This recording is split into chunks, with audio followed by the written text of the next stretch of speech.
Rahim.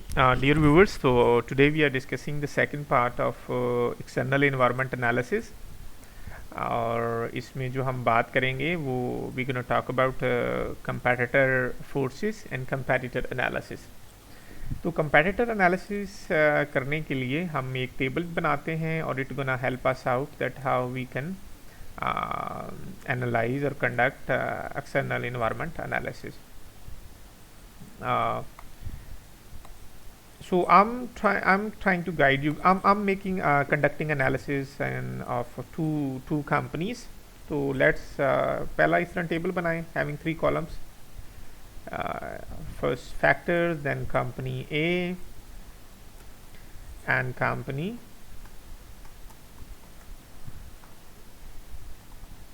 B.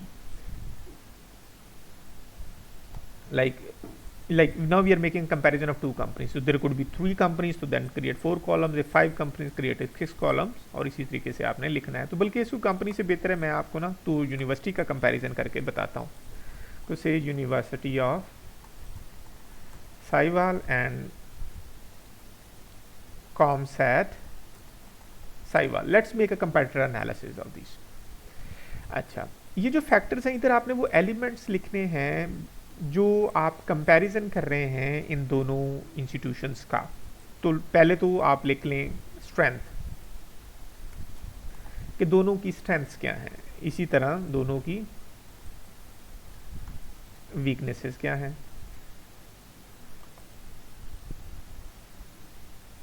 And then threats को किस हद तक कोप अप कर रहे हैं. थ्रेट्स के लिए आप लिख लें एक्सटेंड टू which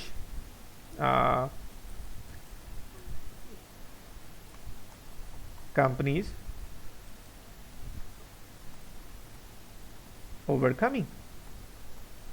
इसी तरह अपॉर्चुनिटीज को कि उनको किस हद तक कंपनी अवेल कर रही है, उनको ग्रैब कर रही है. तो extend to which companies availing that opportunity. that या those कर लें.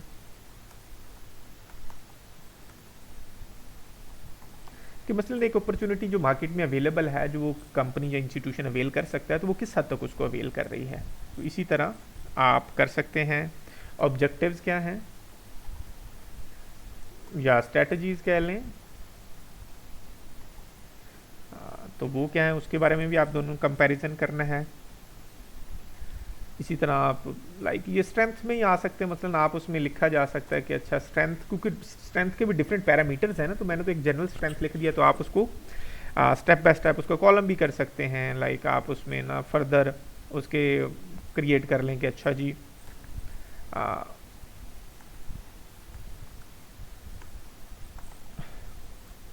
प्रॉफिट्स और एंड सेल्स रैंकिंग कैसी है,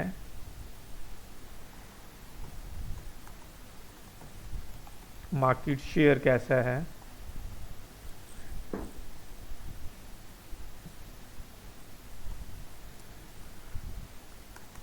प्रोडक्ट वैरायटी कैसी है. आप you can write different I would say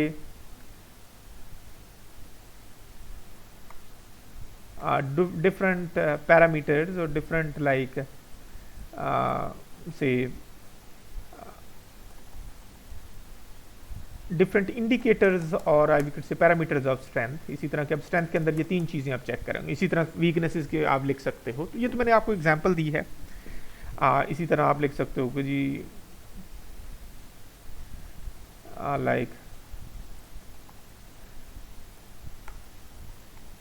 suppliers and suppliers and stakeholder relationship.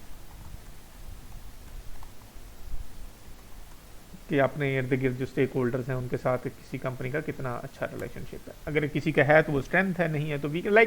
In this way you can write different parameters for making external environment analysis. अब strength में हमने देखना कि यूनिवर्सिटी ऑफ साहिवाल की strengths क्या है.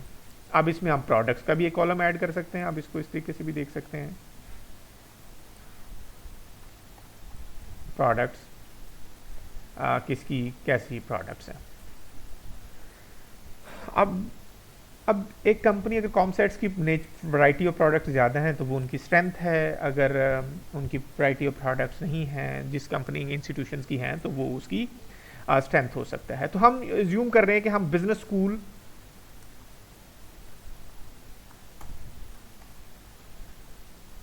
Sorry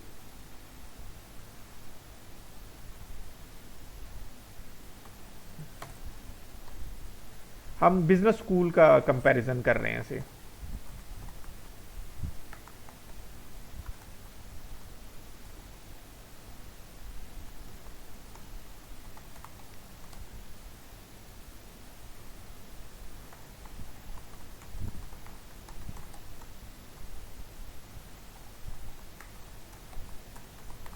Like we are making a comparison of business schools of University of Saival and Coms अच्छा sorry तो हम डिस्कस कर रहे थे बेसिकली कि like comparative analysis of business schools of University of Sahiwal and COMSATS.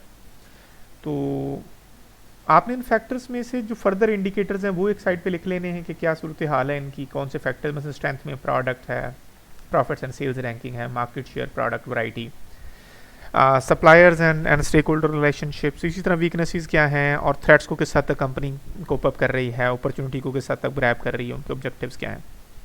तो हमसे प्रोडक्ट्स की बात करें तो रेंज ऑफ प्रोडक्ट्स, तो university of Sahiwal business school में अगर रेंज ऑफ प्रोडक्ट्स ज़्यादा हैं तो दैट इज़ देयर स्ट्रेंथ। अगर कॉमसेट साहिवाल के बिजनेस स्कूल की रेंज ऑफ प्रोडक्ट्स ज़्यादा हैं तो वो उनकी स्ट्रेंथ है। तो अभी एट द करंट मोमेंट पे जो यूनिवर्सिटी ऑफ साहिवाल है वो BBA ऑफर कर रही है, MBA ऑफर कर रही है, EMBA ऑफ़र कर रही है, MS ऑफ़र कर रही है। जबकि अगर हम कॉमसेट की बात करें तो BBA ऑफ़र कर रही है और MS ऑफ़र कर रही है। तो लाइक अब इसमें देखा जाए, अब एक चीज़ तो ये बात माइंड में रखना, मैंने एग्जैक्ट इन्फॉर्मेशन कॉमसेट से कलेक्ट नहीं की, मुझे थोड़ी सी ये इन्फॉर्मेशन है उनके बारे में। तो लेकिन जब आप एग्जैक्ट इन्फॉर्मेशन इकट्ठी कर लोगे, कलेक्ट कर लोगे अपने डिफरेंट इंस्टीट्यूशन से, तो आपका कंपेटिटर एनालिसिस बड़ा साउंड, लॉजिकल और मीनिंगफुल होगा। तो अब इस सिनेरियो में देखा जाए तो हमारी स्ट्रेंथ है, यूनिवर्सिटी ऑफ साहिवाल के बिजनेस स्कूल की स्ट्रेंथ है कि they have 2 additional programs like MBA and EMBA। इस तरह सेल्स और प्रॉफिट्स की बात करें तो हमारे लाइक इनके प्रॉफिट्स लाइक स्लाइटली हायर हैं एंड बिजनेस स्कूल की बात करें तो ये स्लाइटली लोअर प्रॉफिट्स हैं। लोअर प्रॉफिट्स क्यों हैं? क्योंकि हमारी फैकल्टी अच्छी खासी है और प्लस हम ड्यूज़ भी जो हैं, जो ट्यूशन फी है वो स्लाइटली लोअर है एज़ कम्पेयर टू कॉमसेट, तो ये उनकी स्ट्रेंथ है। मार्केट शेयर हमारा ज़्यादा है, हाई मार्केट शेयर। अब आपने एग्जैक्ट मार्केट शेयर लिखना है कि ये 20% है, 30% है। वो कैसे कैलकुलेट करते हैं कि आप ना यूँ समझें कि साहिवाल के बिजनेस स्कूल में लोगों के ना बिजनेस ग्रेजुएट का डेटा लें, MBAs का, तो उनमें से देखें कितने लोगों ने साहिवाल से किया और कितने लोगों ने उससे किया, क्या नाम है, कॉमसेट से किया। या आप यूँ भी कर लें कि कितने लोग साहिवाल में टोटल कितने लोग हैं जो MBA या BBA कर रहे हैं या बिजनेस एजुकेशन ले रहे हैं साहिवाल में, उनमें से कितने लोग साहिवाल से ले रहे हैं, यूनिवर्सिटी ऑफ साहिवाल से जो बिजनेस डिग्री कर रहे हैं, और कितने लोग कॉमसेट से कर रहे हैं, और कितने लोग बाकी लोगों से बाकी इंस्टीट्यूशन से कर रहे हैं। तो इससे भी हमें पता चल जाएगा कि हमारा मार्केट में शेयर कितना है। तो मुझे जो पता है कि market share university of Sahiwal का हाई मार्केट शेयर है एज कम्पेयर टू, और इनका थोड़ा सा आप कह लें कि स्लाइटली लो कह लें या लो मिडल कह लें।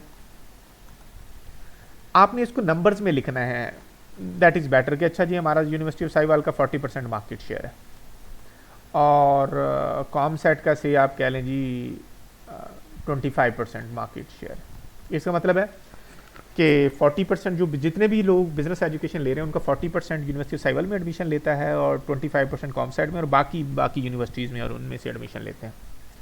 प्रोडक्ट वैरायटी में अब हमारे पास प्रोडक्ट वैरायटी, अब जिस तरह के हम bachelor in business information system launch कर रहे हैं, BBA हॉस्पिटल मैनेजमेंट, सो हम कह सकते हैं हाई वैरायटी या लार्ज वैरायटी आप कह लें।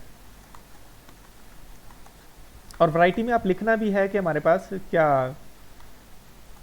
है, तो इसमें slightly low variety of products.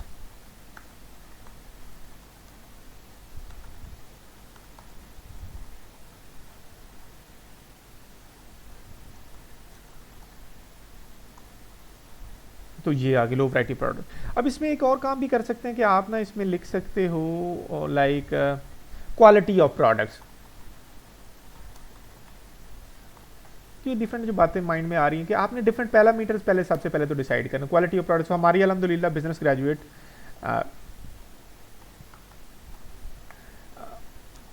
Better है और इनकी लाइक भी आप कह लें, लेकिन हमसे इतनी ज़्यादा अच्छी नहीं है। लाइक आप कह लें कि मिडल कर लें या स्लाइटली जो भी आप like, not greater than university of Sahiwal जो बिजनेस स्कूल है, डिपार्टमेंट बिजनेस एडमिनिस्ट्रेशन से। सप्लायर्स गुड रिलेशनशिप तो हमारे लाइक लो हैं और इनके बेटर रिलेशनशिप्स हैं क्योंकि प्राइवेट सेक्टर है, इन्वेस्ट करते हैं, लोगों को बुलाते हैं, like we had a better relationship with suppliers. इस तरह वीकनेसेस हैं तो वीकनेसेस भी मेंशन करना चाहिए। अब इनकी लाइक आप वीकनेसेस के भी सर्टेन पैरामीटर बना लें, लाइक इंफ्रास्ट्रक्चर कर लें।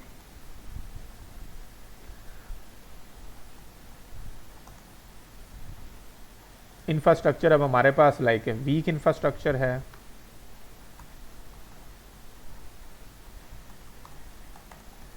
और they have a very good like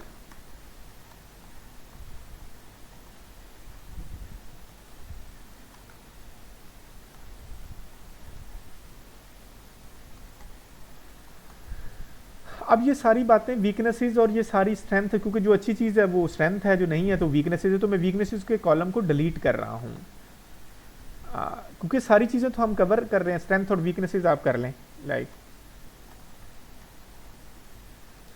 क्योंकि ये सारी चीज़ें हम इंफ्रास्ट्रक्चर को अगर फॉर एग्जांपल अगर अच्छा है तो स्ट्रेंथ है और नहीं है तो वीकनेसेस है। तो लाइक इस तरीके से इंफ्रास्ट्रक्चर लाइक ये है लो इंफ्रास्ट्रक्चर, वेरी गुड इंफ्रास्ट्रक्चर।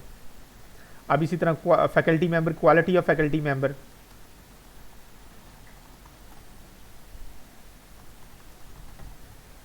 तो साहिवाल में वेरी गुड क्वालिटी हाई है और इसमें लाइक मिडल है, क्योंकि हमारे पास माशाल्लाह इस वक्त 6 फैकल्टी मेंबर है जो पीएचडी फैकल्टी मेंबर है और आर फॉरेन क्वालिफाइड। ये एक अच्छी है। और इस वक्त हमारे पास large number of faculty, 14 faculty members हैं। नंबर ऑफ फैकल्टी मेंबर्स कर लें, एक indicator number of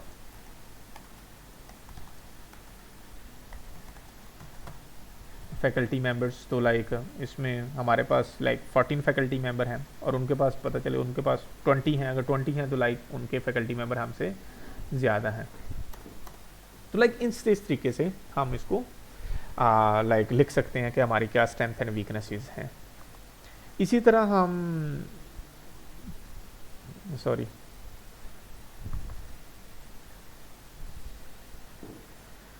infrastructure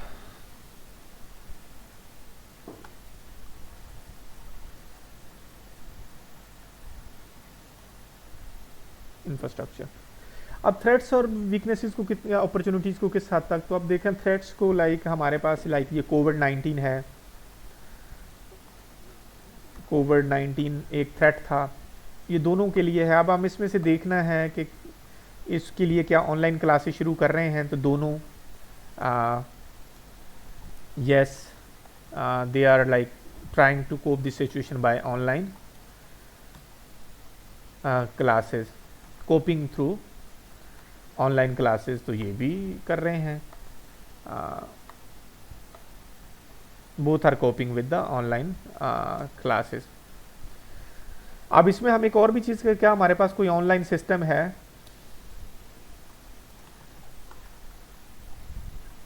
online system. तो अगर हम देखा जाए ऑनलाइन सिस्टम तो हमारे पास लाइक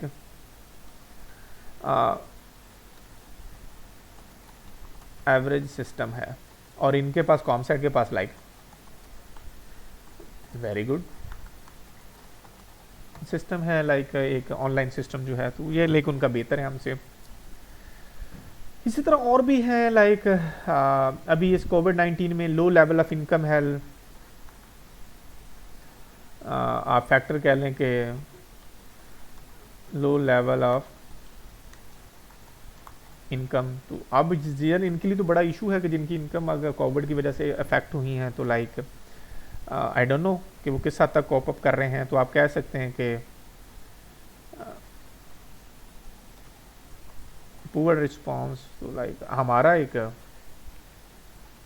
एवरेज रिस्पॉन्स है उसको कैटर करने के लिए को गवर्नमेंट ने ऐसा स्कॉलरशिप दे दी है, बहुत सारे लोग इस तरीके से कर रहे हैं, और कुछ हमने हमारी यूनिवर्सिटी ने फ़ी कंसेशन इसमें लॉन्च की है पूरे बच्चों के लिए। तो लाइक इस तरीके से हमारा रिस्पांस स्लाइटली बेटर है। अब सारे बच्चों को तो हम कैटर नहीं कर सकते, लेकिन हमारा रिस्पांस बेटर है थ्रेड्स को। इस तरह अपॉर्चुनिटीज़ हैं कि क्या हम न्यू प्रोग्राम जो लॉन्च कर रहे हैं वो, तो हम कह सकते हैं कि वेरी गुड रिस्पांस। और वेरी गुड रिस्पांस में क्योंकि हम BBIS लॉन्च कर रहे हैं, हम PhD लॉन्च कर रहे हैं, हम BS हॉस्पिटल मैनेजमेंट लॉन्च कर रहे हैं, लेकिन इनका बड़ी लाइक पुअर रिस्पांस है। अभी उन्होंने इस तरह का कोई प्लानिंग नहीं की। तो दीज आर द इश्यूज। इस तरह ऑब्जेक्टिव्स एंड स्ट्रेटजीज क्या हैं, तो हमारा है नॉन प्रॉफिट, इनका स्लाइटली प्रॉफिट ओरिएंटेड समहाउ। लेकिन इसी तरह अब ये मैंने कहने का मकसद ये है कि ये सारी कोई कंप्रीहेंसिव लिस्ट ऑफ फैक्टर्स नहीं है। ये आपका लाइक एक आप कह सकते हैं कि सम फैक्टर ये आपको आइडिया देते हैं कि आपने कंपैटिटर एनालिसिस कैसे करना होता है। तो सबसे पहले जो आपने काम करना होता है, आपने ना इसको एक तो इसको बोल्ड कर लें ताकि आपको पता चले फैक्टर्स, इनको नंबरिंग कर लें और भी अच्छा है। तो सबसे पहला जो काम कर रहे हैं ना, आपने ना फैक्टर लिखने की कोशिश करनी कि कौन कौन से फैक्टर पे हम कंपैरिजन करेंगे। तो वो सबसे पहले आप लिख लें। फिर उसी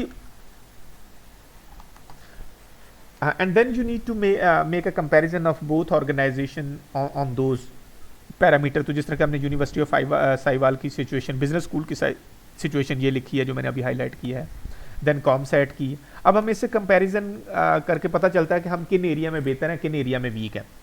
तो अब स्ट्रेटजी करना, यही तो बेसिकली हमने एनालिसिस करना है ताकि हमें पता चले कि हमारे कंपैटिटर्स कहाँ खड़े हैं और हम कहाँ खड़े हैं, ताकि हम अपना प्लान उसके अकॉर्डिंगली चेकआउट कर सकें और हम उन पैरामीटर्स के ऊपर अपनी नई प्रोडक्ट लॉन्च करें। अगर हम ये एनालिसिस ना करते तो हमें क्या ख्वाब आना था कि कॉमसेट किन चीज़ों में बेहतर है और किन चीज़ों में अच्छा है नहीं है, और हमें कैसे पता चलेगा कि हम किन एरिया में वीक हैं।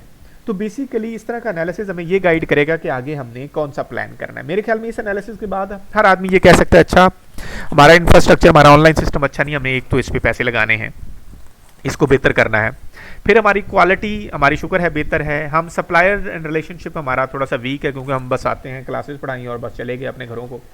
हम अपने अदर स्टेक होल्डर के साथ रिलेशनशिप मेंटेन नहीं करते। अदर स्टेक होल्डर्स मीन कि हमने गवर्नमेंट के साथ भी अच्छा रिलेशनशिप बिल्ड करें, बाकी सोसाइटी से भी लोगों को बुलाएं, अपने फंक्शंस में इनवाइट करें, कम्युनिटी के लोगों को कॉल करें ताकि उनके साथ एक अच्छा रिलेशनशिप बिल्ड करें। हम क्या करते हैं, हम ऐसा नहीं करते।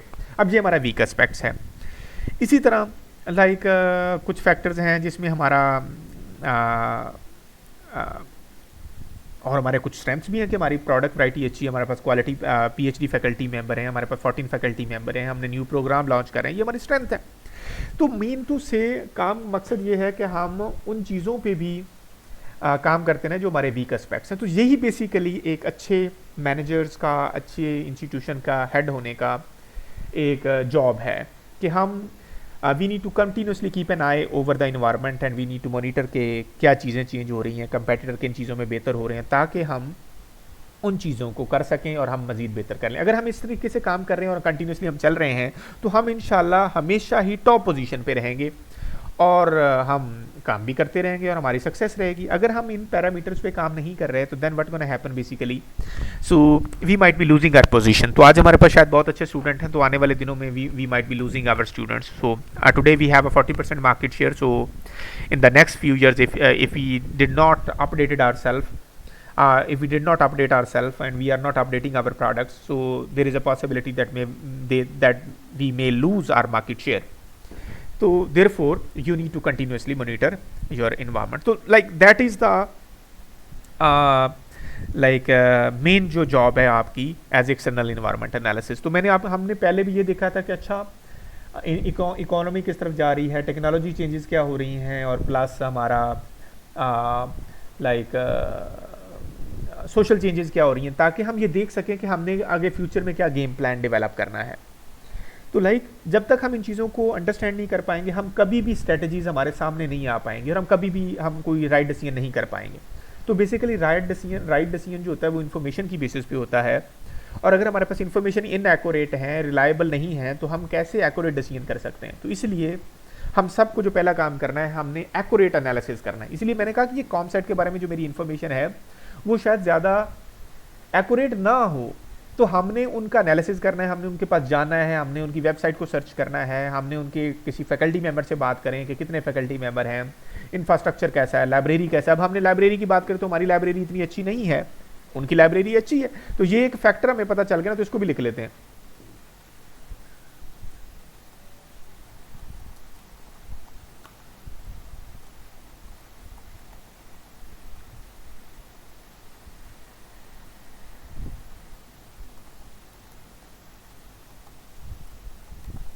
अब देखें, हमें ये भी एक वीकनेस पता चल गई कि उनकी लाइब्रेरी बहुत अच्छी है, हमारी पुअर है। तो अब इट्स मीन ये जो वीक एस्पेक्ट्स हमें पता चले, अब हमने इन पे काम करना है। अब ये हमारी स्ट्रेटजी है कि अच्छा अगले प्लान में हम लाइब्रेरी को बेहतर करना है, अपने ऑनलाइन सिस्टम को बेहतर करना है, हमने अपने जनाब फैकल्टी मेंबर की स्ट्रेंथ को बढ़ाना है। दीज आर द, आपको पता चल गया ना एनालिसिस कि आपका गेम प्लान क्या होगा, आपने क्या काम करना है।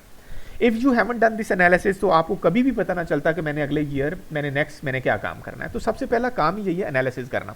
तो एनालिसिस बेसिकली आपको बड़ा क्लियरली बताता है, आपका गेम प्लान और स्ट्रेटजी डिवाइस करने में आपकी हेल्प करेगा। तो इसीलिए तो आपके स्ट्रेटेजिक मैनेजमेंट की बुक में लिखा हुआ है कि आपने जो स्ट्रेटजी फॉर्मुलेशन है वो बेसिकली डिपेंडेंट है एक्सटर्नल इन्वायरमेंट एनालिसिस और इंटरनल इन्वायरमेंट एनालिसिस। तो अभी हम एक्सटर्नल इन्वायरमेंट एनालिसिस पे फोकस कर रहे हैं। तो आई होप कि आपने ये कंपेटिटर एनालिसिस को अंडरस्टैंड कर लिया होगा। तो आपने इसी तरह से ही आपने आपने बाकी एनालिसिस भी करना है। अब एक चीज माइंड में रखें कि हमेशा जब भी आप कंपेटिटर एनालिसिस करें तो अपने मेन जो कंपेटिटर है उनका एनालिसिस करना है।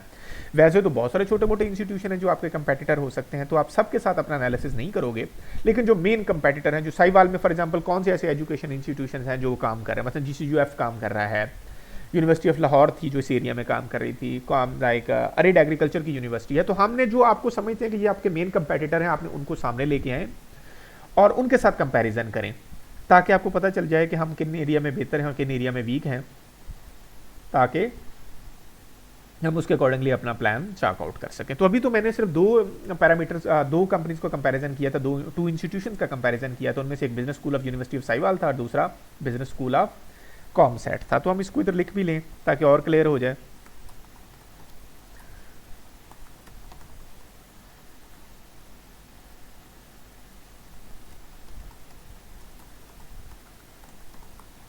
तो एक तो बात तो ये क्लियर कि लाजमी नहीं कि हमने सिर्फ दो इंस्टीट्यूशंस का कंपैरिजन करना है। So we can make a comparison among multiple institution. तो हमने यूनिवर्सिटी ऑफ क्वारा जो हमारे बिल्कुल करीब खड़ी है, तो उसको भी हमने इसको कंपैरिजन में लेके आना है कि अच्छा वो क्या कर रहे हैं, उनकी फैकल्टी कैसी है, ताकि हम जान सके, हम दूसरों से बेहतर होने की कोशिश कर सके। तो until and unless we will not make the comparison, तो we might not be able to trace out the factors, or we are not able to trace out the areas that need to be improved.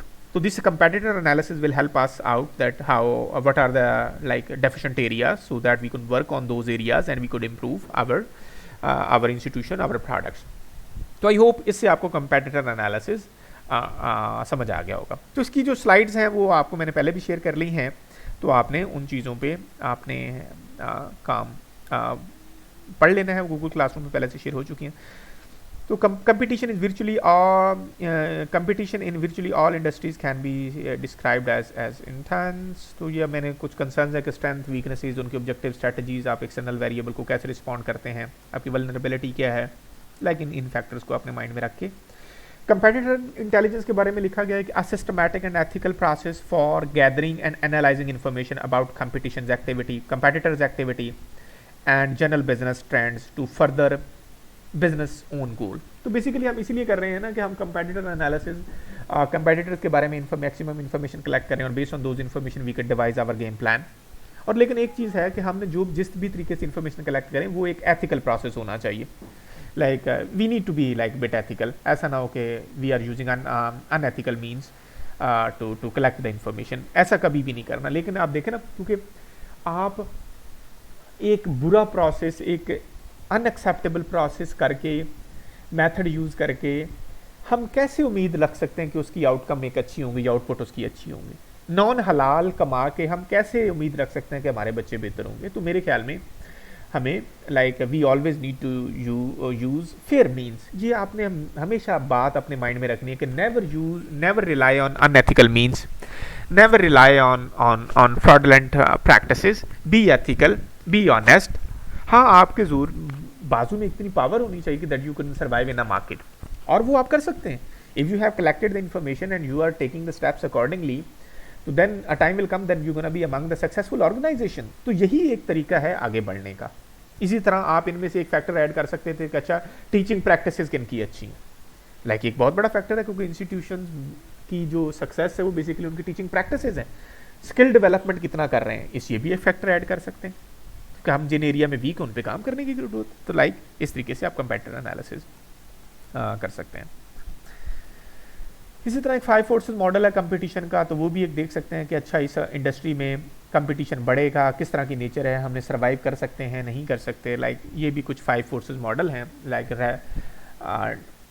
Potential development of substitutes और bargaining power of consumers, potential entry of new competitors, bargaining power of supplier. तो ये भी एक factor हैं जो आपकी industry में अपने गेम प्लान को आपको डिसाइड करने में आपको हेल्प करेंगी कि आप क्या करना चाहिए इस सिलसिले में। तो अगर फॉर एग्जांपल आप देखें कि ये कुछ स्टेप्स हैं कि आपने क्या करना है कि आइडेंटिफाई द की एस्पेक्ट्स और elements of each competitive force, जो मैंने पहले भी बताया कि आप की एस्पेक्ट्स को हाईलाइट कर लें। Evaluate how strong and important each element is for the firm. ये फैक्टर देख लें कि how many factors are important for the industry and then to what extent those factors are important to your company. Decide whether the collective strength of the elements is worth the firm entering or staying in that industry. Like ये आपको decide कर बताएंगे कि whether you need to stay in that industry और not. Rivalry among, जो पहला 5 forces model का पहला जो कंपोनेंट है, राइवलरी अमंग कंपेटिटिव फर्म्स। तो जितनी ज़्यादा राइवलरी होगी कंपेटिटिव फर्म्स के दरमियान, जितना ज़्यादा कंपटीशन होगा, तो डेफिनेटली इसका फ़ायदा कंज्यूमर्स को होगा। तो ज़ाहिर है अगर राइवलरी ज़्यादा है तो आपको उनके साथ कंपटीशन में रहने के लिए अपनी प्रैक्टिस को भी उतना ही बेहतर करना पड़ेगा, अपनी प्रोडक्ट्स की क्वालिटी को बेहतर करना पड़ेगा, अपने ऑपरेशंस को बेहतर करना पड़ेगा। Like in order to survive in a market you have to be like excellent, you have to be the first choice for the consumers. तो लाइक ये एक फैक्टर है, तो इसको माइंड में रखें। तो आपको ये अंडरस्टैंड करने की ज़रूरत है कि जिस इंडस्ट्री में आपकी फर्म ऑपरेट कर रही है कि उसमें किस तरह का कंपटीशन, नेचर ऑफ कंपटीशन कैसा है। अगर आप थोड़े से भी ढीले पड़ गए and you are not taking into account those elements, तो फिर शायद आप सर्वाइव करना आपके लिए मुश्किल होगा। High number of competing firms, similar size of the firm competing, similar capability of firms competing, falling demand for the industry's product, falling products and services prices in the industry. तो condition that cause high rivalry among competing firms. जब ये कब उनके दरमियान competing firms के दरमियान जो rivalry है वो ज़्यादा होती है। तो ये चंद फैक्टर थे। अगर साइज सिमिलर साइज है, high number of competing firms हैं, तो लाइक डेफिनेटली आपको सर्वाइव करने के लिए आपको ज़्यादा काम करना पड़ेगा।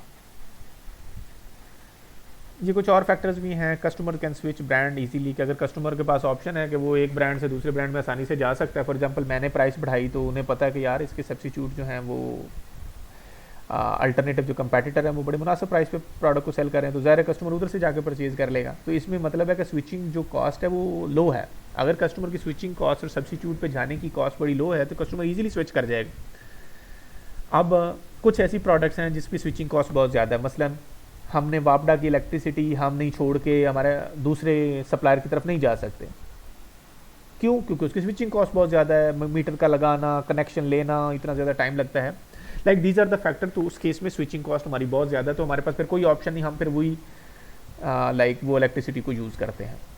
तो like these are certain factor ये आपने पढ़ लेने हैं कि जो आपको बताते हैं कि bargaining, high rivalry among competitive firms, barriers to leaving the markets are high. तो अगर आप हाई नहीं लाइक मार्केट को छोड़ नहीं सकते, बैरियर्स हैं, लाइक आसानी से एंटर भी नहीं हो सकते और एग्जिट भी नहीं हो सकते, उन केस में भी हाई रिवलरी होगी कंपेटिटिव फर्म्स में, क्योंकि आपने ज़रा उसी फर्म्स में रहना होगा, उसी इंडस्ट्री में रहना होगा। फिक्स कॉस्ट बहुत ज़्यादा हो फर्म्स की तो फिर भी लाइक हाई कंपटीशन होता है, क्योंकि ज़ाहिर है आपने एक इतना बड़ा सीमेंट का प्लांट लगा लिया, अब आप उसको कैसे आसानी से छोड़ सकते हैं, क्योंकि आपने इतनी ज़्यादा इन्वेस्टमेंट कर दी। तो आप क्या करोगे, फिर आप कोशिश करोगे कि आप उसी सीमेंट के प्लांट को रन करो और उसे प्रॉफिटेबल बनाओ। तो आप उस इंडस्ट्री को आसानी से छोड़ नहीं सकते। जब छोड़ नहीं सकते तो ज़रा आपको इसी इंडस्ट्री में रहना पड़ेगा। तो उसी इंडस्ट्री में रहोगे तो ज़रा आप अपनी एफर्ट भी करोगे कि कहीं ऐसा ना हो कि यार पूरी इतनी ज़्यादा इन्वेस्टमेंट हमारी वेस्ट हो जाए। तो आपकी कंपटीशन जो है वो ज़्यादा होगा। There are certain other factors, तो आपने इसको खुद से पढ़ लेना है। Potential entry of new competitors, barrier to entry are important. Quality, pricing and market can overcome these barriers. तो देखें भाई, potential entrants जो है ना of new competitors, तो ये आपको, अगर आपकी इंडस्ट्री में आसानी से न्यू कंपेटिटर आ सकते हैं तो then they're gonna give you tough time basically. उसका हल यही है कि लोगों को रोकने का एक ही तरीका है उन लोग के आपकी इंडस्ट्री में ना हो। आप उसमें एक्सेलेंट प्रोडक्ट्स ऑफर करो, क्वालिटी प्रोडक्ट्स ऑफर करो, प्राइसेस आपकी इतनी हो कि कोई इतना ऑफर ना कर सके। फिर जब लोग आपके साथ compete नहीं कर पाएंगे तो लोग आपकी इंडस्ट्री में को ज्वाइन नहीं करेंगे। वो कहेंगे इतने बड़े जॉइंट्स पहले से बैठे हैं तो हम कैसे जाके सर्वाइव करेंगे। मसलन पेंट वाली बहुत अच्छी कंपनीज हैं, अब उसमें आप और मैं कभी भी नहीं सोच सकते कि हम पेंट बनाना शुरू कर देंगे। इसी तरह मोबाइल्स की कंपनी, सेलुलर कंपनी, तो इतनी well establish company, cellular companies available है मार्केट में, तो आप और मैं कभी भी नहीं सोचेंगे कि हम एक सेलुलर कंपनी ओपन कर लें। इसी तरह फॉर एग्जांपल लैपटॉप्स की इंडस्ट्री है, उसमें कोई आसानी से हाथ नहीं डालता। क्यों नहीं डालता? क्योंकि पहले से लोग एस्टैब्लिश कंपनीज, उनकी क्वालिटी इतनी अच्छी है, हम उनके साथ compete नहीं कर सकते। तो उन्होंने देखें कैसे बैरियर खड़ा कर दिया है न्यू एंट्रेंट्स के लिए, और वो कैसे खड़ा किया है? उन्होंने क्वालिटी और अपनी प्राइसिंग के जरिए, अपनी मार्केटिंग के जरिए, कि उनके साथ कोई compete नहीं कर सकता। इसलिए जब कोई compete नहीं उनके साथ कर सकता तो कोई उस इंडस्ट्री में एंटर होने की कोशिश भी नहीं करता। तो ये चीज़ें हैं जो हमने। पोटेंशियल डेवलपमेंट ऑफ सब्सिट्यूट, जब लोगों को पता हो कि हम ना लाइक सब्सिट्यूट इस प्रोडक्ट का इजीली अवेलेबल है। मसलन देखें कि हम एक चाय ऑफर कर रहे हैं, कोल्ड ड्रिंक की कीमतें आप बढ़ा देते हैं, तो लोग क्या करेंगे? अच्छा जी चाय पी लेते हैं। अब वो उसका सब्सिट्यूट है, तो फिर वो उस चीज़ को छोड़ देंगे, कोल्ड ड्रिंक को छोड़ देंगे और वो चाय की तरफ चले जाएंगे। अगर चाय भी महंगी होगी तो वो इसको छोड़ के शायद और सब्सिट्यूट जो हैं वो अदर फ्रेश जूसेस की तरफ चले जाएंगे कि अच्छा वो पी लेते हैं। लाइक अगर सब्सिट्यूट की तरफ लो अवेलेबल हैं और सब्सिट्यूट बड़े आसानी से आ सकते हैं तो देन वो भी एक आपके लिए एक बड़ा इशू है। तो आपने देखना पड़ेगा कि क्या आप जो प्रोडक्ट बना रहे हो, जो चीज़ें बना रहे हो, कहीं ऐसा तो नहीं उसका सब्सिट्यूट आसानी से अवेलेबल है मार्केट में या आ जाएगा। अगर सब्सिट्यूट के चांसेस हैं तो देन आप के लिए बड़ा टफ टाइम हो सकता है कि अगर सब्सिट्यूट आपके पास एक लेस एक्सपेंसिव आ गया तो डेफिनेटली लोग उसकी तरफ चले जाएंगे, तो आपके लिए बड़ा टफ टाइम है। तो ये इन चीज़ों को आपने देखना है कि जिस इंडस्ट्री में आप रह रहे हो तो आपने इन चीज़ों को भी मॉनिटर करना है। अदरवाइज फिर आपका और देन इन सारी चीज़ों को मॉनिटर करने के बाद then you need to devise your game plan. अगर आप इन चीज़ों को मॉनिटर नहीं कर रहे तो then you gonna be in trouble. पता चले आप ऐसे एरिया में इन्वेस्ट कर दो जिनका मार्केट में सब्सिट्यूट आ चुका हो, तो आपकी वो सारी इन्वेस्टमेंट वेस्ट हो जाएगी। तो इसलिए आपने इन सारे फैक्टर्स को माइंड में रखना। तो 5 फोर्सेस मॉडल को भी आपने माइंड में रखें जब आप कंपेटिटर एनालिसिस कर लें। एक तो कंपेटिटर्स को आपस में कंपैरिजन करें, फिर उस इंडस्ट्री का भी कंपैरिजन करें 5 फोर्सेस मॉडल के जरिए कि क्या सूरत हाल है। तो ये भी चीज़ें, बहुत सारी चीज़ें आपको पता चलेंगी। अच्छा इसका सब्सिट्यूट आ चुका है, या तो फिर आप सब्सिट्यूट बनाना शुरू कर दो, या फिर आप कोई और देखो कि उसका कोई और हल या उससे लेस एक्सपेंसिव या उससे बेहतर कोई ऑप्शन दे सकते हो। तो इस तरीके से आपने चीज़ों को सोचना होगा।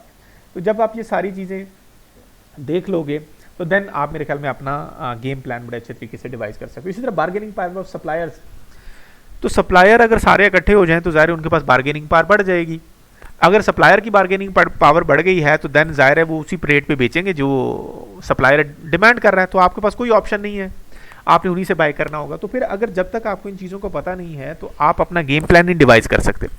आपको पता है कि सप्लायर ने सारी उन्होंने इकट्ठे होकर बैठ गए और उन्होंने कीमतें बढ़ा ली हैं, तो या तो आप वो रॉ मटेरियल जो उनसे परचेज करना खुद बनाना शुरू कर दो, या फिर कोई और आप ऑप्शन सर्च कर लो कि इन सप्लायर के बाहर भी कोई ऐसा आदमी अवेलेबल है या कोई ऐसा सप्लायर या वेंडर अवेलेबल है जो हमें मटेरियल सप्लाई कर सकता है, ताकि आप वो उनसे बाय कर लो।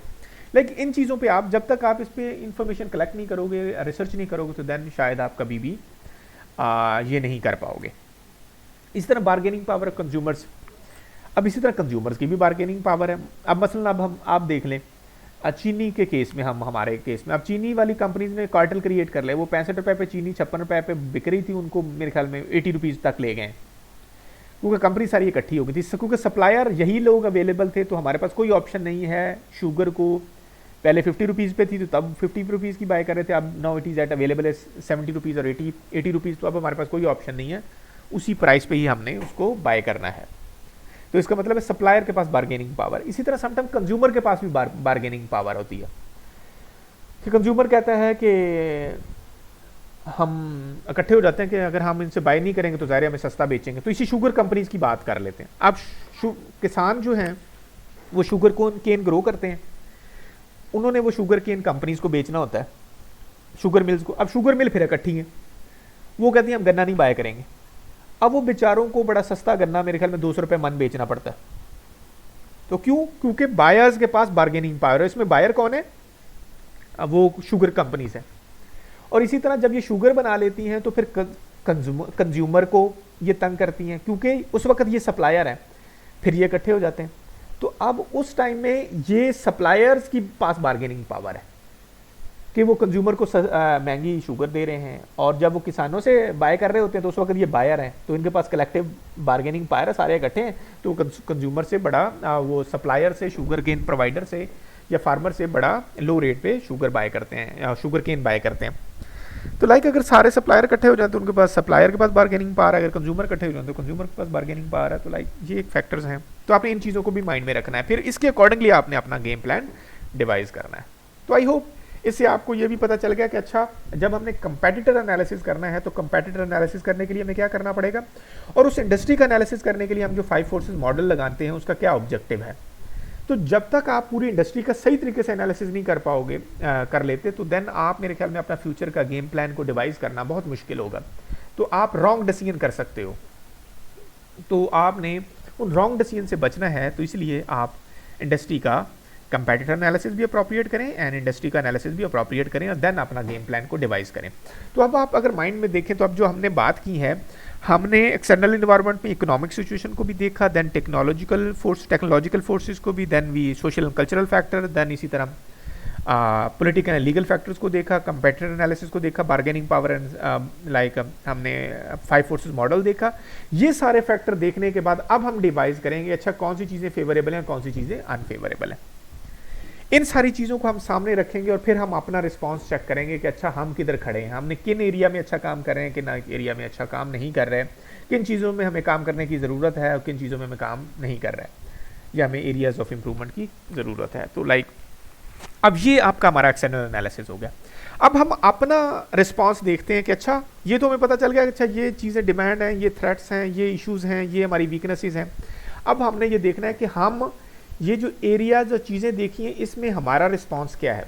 वो जो थ्रेट था तो हमने थ्रेट को किस हद तक ऑक्यूपाई किया, ओवरकम किया, जो हमारी वीकनेस थी वीकनेस को किस हद तक हमने एड्रेस किया, अगर अपॉर्चुनिटी थी तो अपॉर्चुनिटी को हमने किस हद तक उसको हमने एड्रेस किया। तो अब वही काम हम करते हैं। तो आप उसके लिए आप एक एक्सेल की शीट ओपन कर लें, तो उसको मैं आपके सामने चंद फैक्टर्स लिख देता हूँ कि हमने बनाना कैसे। अब मसलन इधर हम वो लिखेंगे इंपॉर्टेंट फैक्टर्स। अब जो हम मैट्रिक्स बना रहे हैं ना, that is called EFE matrix. सबसे पहले इधर फैक्टर लिख लें, बल्कि इधर सीरियल नंबर लिख लें ताकि, देन फैक्टर लिख लें, देन अपना रिस्पॉन्स लिख लें,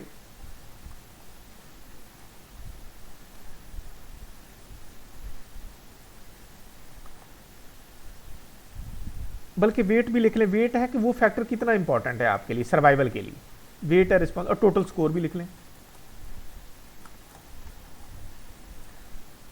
अब मैं इसको ना एक टेबुलर फॉर्म में बनाता हूं ताकि ना देखने में थोड़ा सा ना अच्छा भी लगे।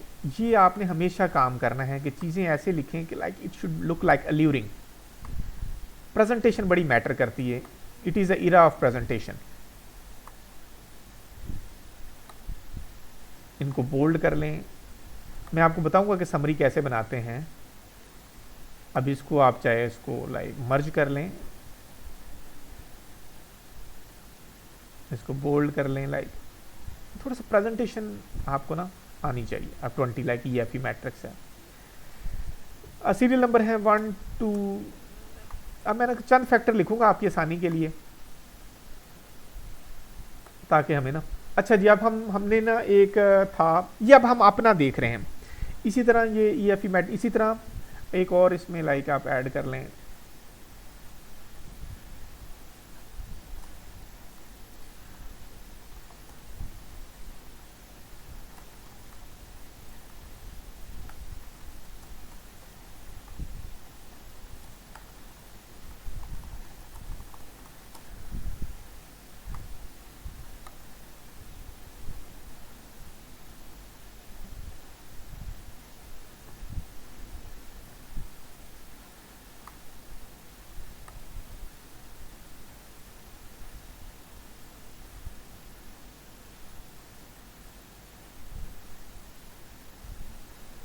अच्छा, यूनिवर्सिटी ऑफ साहिवाल, इसी तरह यूनिवर्सिटी आप कॉमसेट का भी लिख लें कि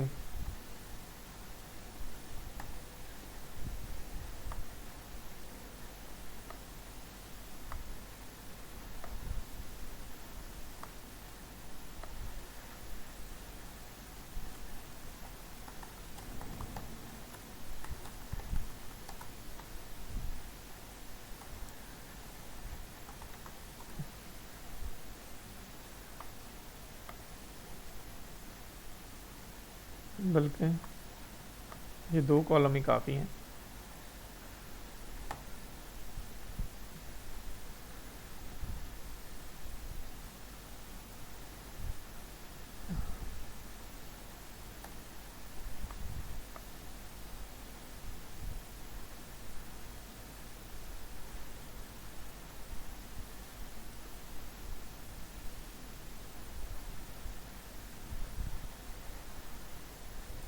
अच्छा जी, अब ये ना हमने इसको ये हम वेट कर लेते हैं और लाइक हम फैक्टर्स लिखते हैं और वेट। अब पहला फैक्टर था जी लाइक एक थ्रेट था, मसलन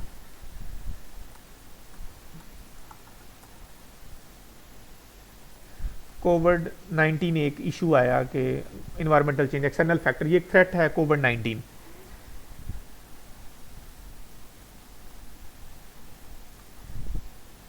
रिस्पॉन्स टू कोविड-19 थ्रेट है। अब इसको ये हमारे लिए बड़ा एक थ्रेट है कि अगर हम इसको कोप अप नहीं करेंगे तो ये बड़ा मुश्किल हो सकता है। तो वेट आपका जो टोटल होना चाहिए ना वो 100 होना चाहिए, 1 होना चाहिए, 1 इन अ सेंस कि अब इसको हम रख लेते हैं कि ये 20% है या ये 30% है हमारा, कि ये 30% है इस वेट दिया है। अब हमने इसका रिस्पॉन्स देखना है और रिस्पॉन्स आप ना 4 तक दें कि 1 पुअर रिस्पॉन्स, 4 आप कहें एक्सीलेंट रिस्पॉन्स, और 2 आप दे लें उसको लाइक, इसको थोड़ा सा देख लेते हैं कि कैसे।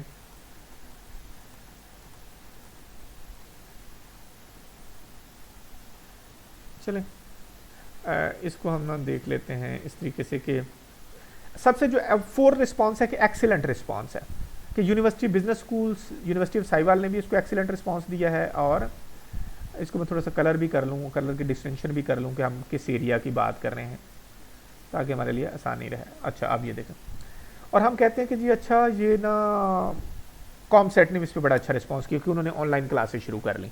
अच्छा जी, अब देखें कि ना डिमांड फॉर पीएचडी, ये भी एक अच्छी है। तो हम कह लें कि ये सर्वाइवल इसके बगैर भी हो सकता है, तो इसलिए हमने इसको 10% दे रहे हैं, नहीं भी देंगे तो कोई बात नहीं। अब इसमें हमने दोनों कंपनीज का रिस्पांस देखना है कि दोनों इंस्टीट्यूशन ने कैसा रिस्पांस दिया। तो पीएचडी हम बिजनेस एडमिनिस्ट्रेशन में लॉन्च कर रहे हैं, अभी कॉमसेट उस पर लॉन्च नहीं करी तो उनका रिस्पांस बड़ा लो है। इसी तरह डिमांड फॉर हॉस्पिटल मैनेजमेंट, कोई ना भी लॉन्च करें तब भी बिजनेस स्कूल चलते रहेंगे, तो इसको भी हमने 10% दे दिया। इस पर भी हमारा पॉजिटिव रिस्पांस है और कॉमसेट का इस पे लो रिस्पांस है। इसी तरह आप और वो फैक्टर्स हमने क्या लिखे थे, इसी में से कुछ हेल्प ले लेते हैं।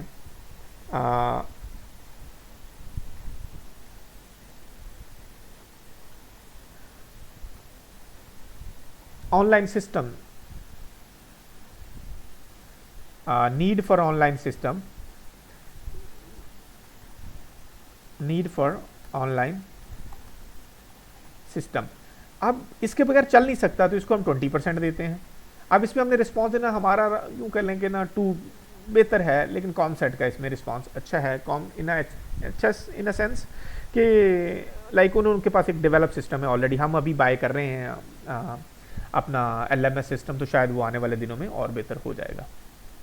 इसी तरह और फैक्टर्स भी आप लिखें कि ना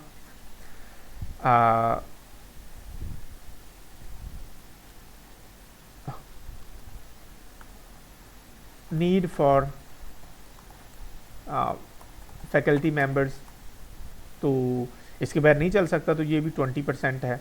अब ये देखें हमारे पास 90% हो चुके हैं टोटल, और इसमें हमारा रिस्पांस एवरेज है। अभी हमने हायर की माशाल्लाह, उनका आप कह लें कि उनके पास पहले से फैकल्टी थोड़ी सी नंबर ऑफ ज़्यादा है। अब हमने अभी माशाल्लाह 3 पे पहुंच गए, अभी हम और हायर करेंगे तो इंशाल्लाह हम 4 पे पहुंच जाएंगे। बल्कि अब आप 4 कह सकते हैं। अब हमारे पास 14 फैकल्टी मेंबर, शायद हमारी ज़रूरत ही इतनी है, तो आप इसको 4 भी रेट कर सकते हो, उनका भी 4 रिस्पॉन्स है। इसी तरह एक और आपको फैक्टर ले सकते हो लाइब्रेरी फैसिलिटी से।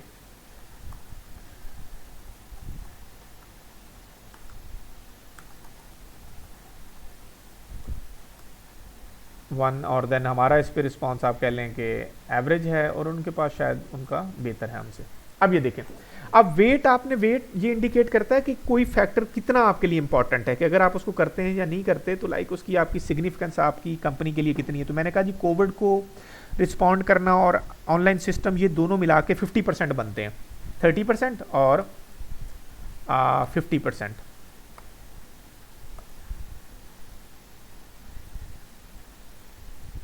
अब या उसको आप 100% आप ये देख लें, इस तरह हम परसेंटेज में कर लें या वेट वाइज कर लें, तो जैसे आपकी मर्जी। तो मैंने उसको परसेंटेज में कर दिया, तो परसेंटेज बल्कि ना ही करें तो बेहतर। हाँ, इस तरीके से परसेंट पॉइंट्स में ठीक है। 1 होना चाहिए, टोटल वेट जो होना चाहिए ना आपका 1 होना चाहिए। देखिए मैंने इधर लिख दिया था आपको ताकि अंदाजा हो। ये सारे वेट्स हैं। अब वेट्स ये इंडिकेट करते हैं कि कौन सा फैक्टर आपके लिए कितना इंपॉर्टेंट है। अब इसी तरह आपके लिए जो अपन एक्सटर्नल इन्वायरमेंट एनालिसिस करोगे तो आप सारे वो फैक्टर्स लिखोगे। ये मैंने अपनी आसानी के लिए थोड़े से फैक्टर लिखे ताकि आप अच्छे तरीके से अंडरस्टैंड कर लो। और ये नेक्स्ट कॉलम जो है ये रिस्पॉन्स का है कि हमने इस फैक्टर्स को, इशू को और इस अपॉर्चुनिटी को, अगर कोई अपॉर्चुनिटी है तो उसको हमने अवेल करने के लिए क्या काम किया, अगर कोई थ्रेट है तो उसको थ्रेट को हैंडल करने के लिए हमने क्या काम किया, तो वो हमारा रिस्पॉन्स बताता है। तो अब हम इसको मल्टीप्लाई करते हैं, वेट के साथ हम अपने रिस्पॉन्स को मल्टीप्लाई करते हैं। तो ये मैंने मल्टीप्लाई किया, अब इसको मैं ड्रैग करता हूं, अब इसका भी सम करता हूं। सम मैक्सिमम 4 हो सकता है। अब इसी तरह मैं इसको भी मल्टीप्लाई करता हूं कि ये वेट है multiply by response of COMSATS. अब इसका हम सम करते हैं कि सम की सूरत हाल क्या है, किसने कितना अच्छा काम किया। अब ये हमारा लाइक एक टोटल है। अब आप देखें तो अब हमारा response university of business school, university of Sahiwal का रिस्पांस जो है आउट ऑफ 4 जो है, क्योंकि मैक्सिमम रिस्पांस 4 हो सकता था, वेट मैक्सिमम 100 हो सकता है, 1 हो सकता है, 1 को 4 से मल्टीप्लाई करोगे तो 4 आएगा। तो अब मैक्सिमम जो रिस्पांस हो सकता था ना वो 4 हो सकता था। अब इसका मतलब है business school university of Sahiwal का भी बड़ा अच्छा रिस्पांस है इन चेंजेस के अकॉर्डिंगली कि उन्होंने 4 में से 3.4 स्कोर लिया है और कॉमसेट का स्कोर 3.3 है। इट मीन दोनों हेड टू हेड कंपीट कर रहे हैं और दोनों बेहतर परफॉर्म कर रहे हैं। दोनों एक अच्छे तरीके से परफॉर्म कर रहे हैं और ठीक जा रहे हैं। अगर ये हमारा रिस्पांस आ जाता से 2.2 आ जाता तो इसका मतलब है हम बड़े लो जनाब चल रहे हैं, हमने जो इन्वायरमेंटल चेंजेस आई हैं हम उनके अकॉर्डिंगली नहीं चल रहे, हमें बेहतर करने की ज़रूरत है। तो अब इसका मतलब है ये देखें, अब इन्वायरमेंटल चेंजेस के अकॉर्डिंगली हम ठीक जा रहे हैं कि हमने 4 में से तकरीबन 3.4 स्कोर लिया है। तो we are making changes according to environmental changes. तो ये हम काम कर रहे हैं। अब इसको टेबुलर कैसे बनाना है, पहले चीज तो ये देखें जी, इसको ना मर्ज करें सारी चीजों को। टेबल एक बड़ा अच्छा प्रेजेंटेबल फॉर्म में होना चाहिए। ये आपने ना सबसे पहला काम करना है और सीखना है। ये देखें मैंने टॉप और बॉटम पे लाइन है, मैंने वो लगा ली। इसी तरह मैं इधर पे लगा लेता हूं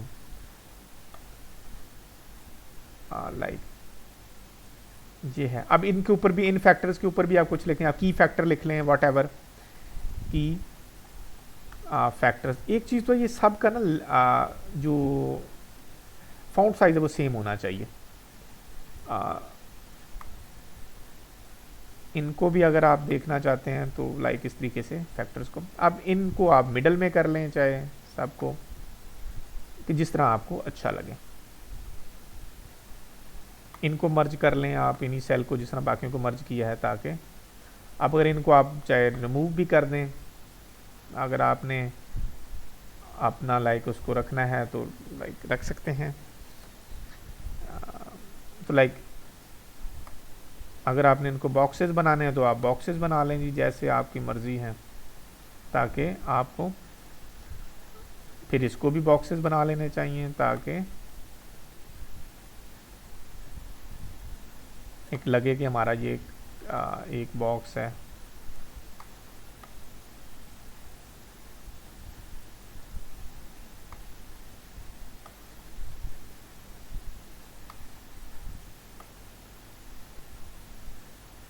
EFE मैट्रिक्स। लाइक अब ये देखें, इसको भी चाहे आप रिमूव कर लें, आपकी मर्जी है, आपने कहा इसको बोल्ड कर लें, कर सकते हैं। तो लाइक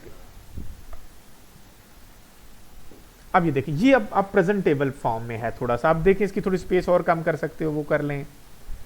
लाइक और बेहतर प्रेजेंटेबल फॉर्म में बना सकते हो तो बना लेना चाहिए हमें। Like that's what we need to basically do.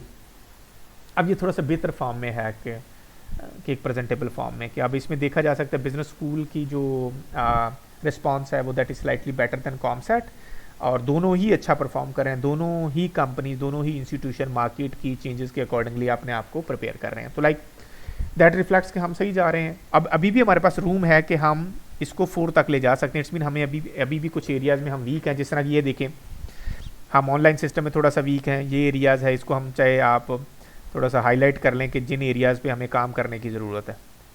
इस तरह कॉमसेट को इन एरियाज़ पे काम करने की ज़रूरत है। अब एक चीज़ देखें, कॉमसेट उन एरियाज़ में वीक थी जो कि शायद इतनी ज़्यादा इंपॉर्टेंट नहीं है, लेकिन जिन एरियाज़ में वो ज़्यादा वेटेज है उनमें वो अच्छा है, स्ट्रॉन्ग है, तो इसी वजह से ज़्यादा इम्पैक्ट नहीं है। तो कॉमसेट के इन एरियाज़ में वीक है स्लाइटली, तो इन एरियाज़ में उन्हें काम करने की ज़रूरत है। तो हम इस तरीके से हम ये देख सकते हैं कि हमारे कौन से एरियाज़ वीक हैं जिस पे हमें काम करने की ज़रूरत है, और इस तरीके से हम अपनी स्ट्रेटजी बना सकते हैं। तो आई होप कि इसको आपको अंडरस्टैंड कर चुके हो। तो इसी तरह ये देखें, EFE मैट्रिक्स इसकी स्लाइड्स में शामिल कर दिया गया। तो ये अपॉर्चुनिटीज़ लिखें, और देन उसका वो अपॉर्चुनिटीज़ कितनी इंपॉर्टेंट है और आपकी रेटिंग क्या है, इट्स मीन रिस्पॉन्स कैसा था, आपने उसको किस हद तक उस अपॉर्चुनिटी को ग्रैब करें, फिर टोटल वेटेड स्कोर आप कैलकुलेट करें। इस तरह नेक्स्ट आप वो थ्रेट का भी कैलकुलेट कर सकते हैं कि थ्रेट्स का आप वो टेबल बना लें कि टोटल थ्रेट्स को आप किस हद तक उनकी इंपॉर्टेंस कितनी है। बल्कि आप बेहतर यही है कि आप अपॉर्चुनिटीज़ का अलहदा टैब बनाएं और थ्रेट्स का अलहदा, आउट ऑफ 100 में से कि अपॉर्चुनिटीज जो 100 हैं उनमें से कितने % आप ऑक्यूपाई कर रहे हैं, और थ्रेट्स को आपका कितने टोटल थ्रेट्स से और उनको किस हद तक आप ऑक्यूपाई कर रहे हैं। तो टोटल वेट दोनों का 100 होना चाहिए। अपॉर्चुनिटी का अलहदा से बनाएं और थ्रेट्स के लिए अलहदा से EFE मैट्रिक्स कंस्ट्रक्ट्स करें। तो इस तरह आपको पता चल जाएगा कि आपका स्कोर क्या है। तो आप ये देख सकते हैं टोटल वेटेड स्कोर 4 होगा, और उसमें से आप कितना स्कोर गेन कर रहे हैं तो वो लाइक आपको देख सकेंगे।